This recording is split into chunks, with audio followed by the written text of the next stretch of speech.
Maya and the Absolute. On the other hand, those who run away from this material world to escape Maya only deceive themselves, for with the help of Maya they will be led to him, as Maya has a close relation with the Absolute. What is this relation? Maya has three gunas, operative principles, through which it works, viz. Sattvaguna, sentient principle, Rajoguna, mutative principle, and Tamoguna, static principle. They work and lie in an ascending order on the road to the Absolute. The sentient principle, Sattvaguna, has the capacity to take the sadhaka very near him, Nirakara Brahma, by making the mind more and more subtle. But there still lies a gap between this point and Nirakara Brahma. This gap is known as Bhava or Bhava Sagar. This gap can only be negotiated with the help of devotion. Thus we see that Maya, channelized properly in its sentient operative principle, can take the sadhaka to a point very near Ishvara, from which point the domain of devotion begins. An interesting illustration is afforded by the following story. Three thieves, Mr. Sattvaguna, Mr. Rajoguna, and Mr. Tamoguna, once waylaid a man with some money in a dark forest.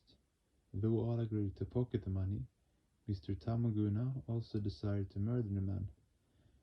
The other two, however, would not agree to this. Mr. Rajoguna declared that the man be left alone to fend for himself in the dark. Mr. Sattvaguna was more charitable.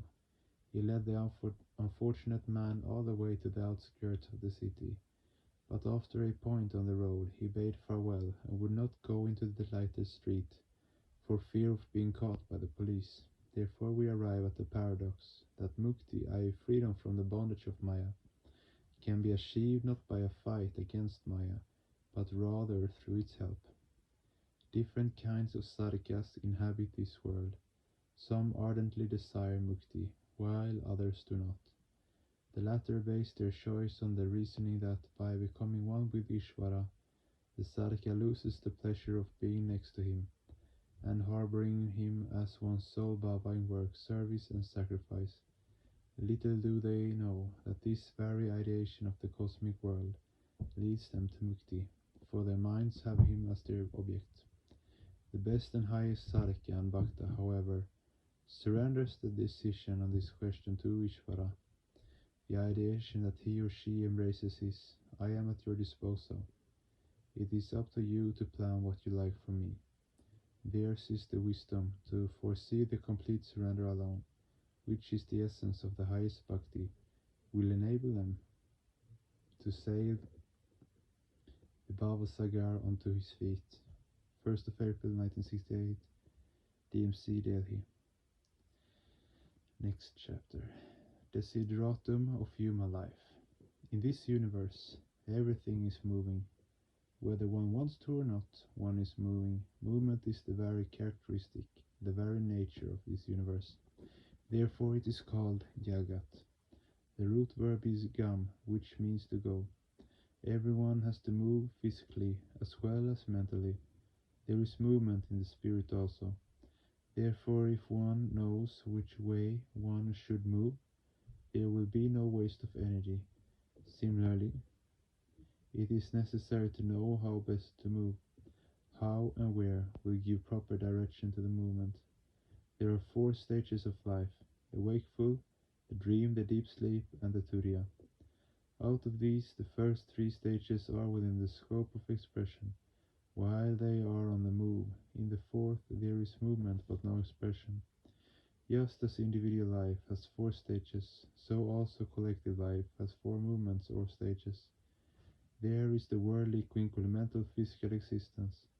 In this stage there is an effort to attain name and fame, to procure money, land, property, etc. This is one type of movement. 2. There is the effort to seek psychic or mental treasures or attainments. Remember that for you there is only one name of the Supreme Entity, and not many like Kali, Vishnu, etc. In this regard, the story of Hanuman is very instructive. Hold on, we skipped a page. 3. There is the effort to convert the ectoplasm into cognition or the psycho-spiritual movement. And 4. There is the stage of pure cognition. The first is called kama. It aims at physical attainment. The second is called artha, which aims at removal of pain. Pain is physical, mental and spiritual, but mainly it is in the psychic realm.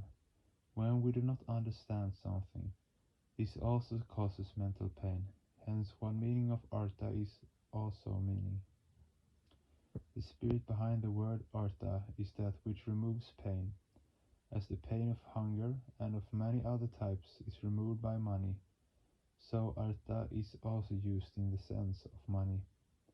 The scope of psychic wealth is vast, but this also does not last. It does not survive physical death. The psychic impression, which remain unexpressed in the physical arena, remain with the soul. The body is lost into oblivion. A scholar in the next life may be a fool or an illiterate person. Even in this life, the mind does not retain its wealth. Think of a big learned man who has gone mad for an MA in philosophy, who does the job of a clerk in a business firm. He loses his earnings of mind. Therefore, accumulation of mental wealth is also not a stable position. The third one is to try to convert the psychic stuff into cognition. This effort is called the Dharma. Dharma is of two types, primary and secondary. The primary Dharma is expressed only in human beings. Therefore, the establishment of pure cognition or Bhagavata Dharma, is only possible in humans. Secondly, Dharma is that of the body, of various organisms or creatures. When the movement of life reverts to the original state, i.e. consciousness, there is still movement there but no expression.